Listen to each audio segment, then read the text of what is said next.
faire une dédicace à tous ceux qui attendent le bon moment pour écrire particulièrement. Mais bref, ça peut se retrouver dans tout un tas d'autres activités. Quand on attend le bon moment, quand on pense qu'il va y avoir une période plus propice qu'une autre pour faire une certaine activité. En fait, la triste réalité, c'est que cette période, elle arrive jamais parce qu'elle est juste fantasmée.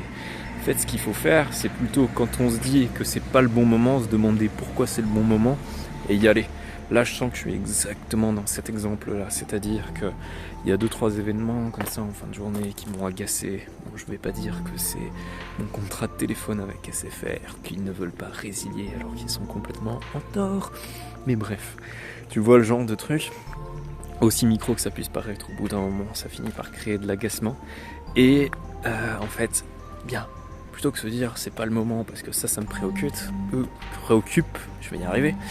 Eh bien, je pense qu'au contraire, c'est là qu'il faut y aller. En fait, c'est là qu'il faut utiliser cette énergie pour faire autre chose. Et je vais même t'en donner une meilleure, c'est que quand tu penses que tu es fatigué, que tu n'as plus d'énergie, en fait, c'est peut-être le meilleur moment pour faire ça.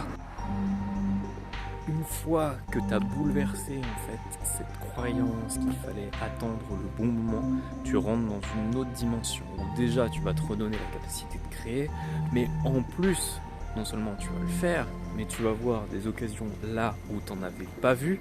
Par exemple, essayer de transférer, comme je disais, de convertir l'énervement en quelque chose de plus positif. Donc ça va avoir deux choses qui vont être vraiment sympas, c'est-à-dire à la fois te faire baisser ton émotion qui est un peu trop présente en ce moment, et en plus te faire produire quelque chose qui va être beau, utile, peu importe ce que tu recherches.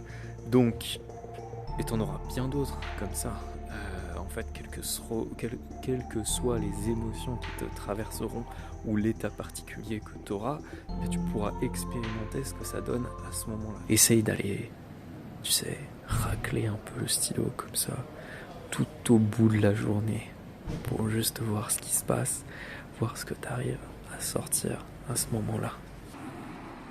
Et passer dans cette dimension en commençant à agir là où on était dans l'inaction, commencer à recréer au moment où on était freiné. Est-ce que c'est pas une bonne définition de ce qu'on pourrait appeler la liberté ?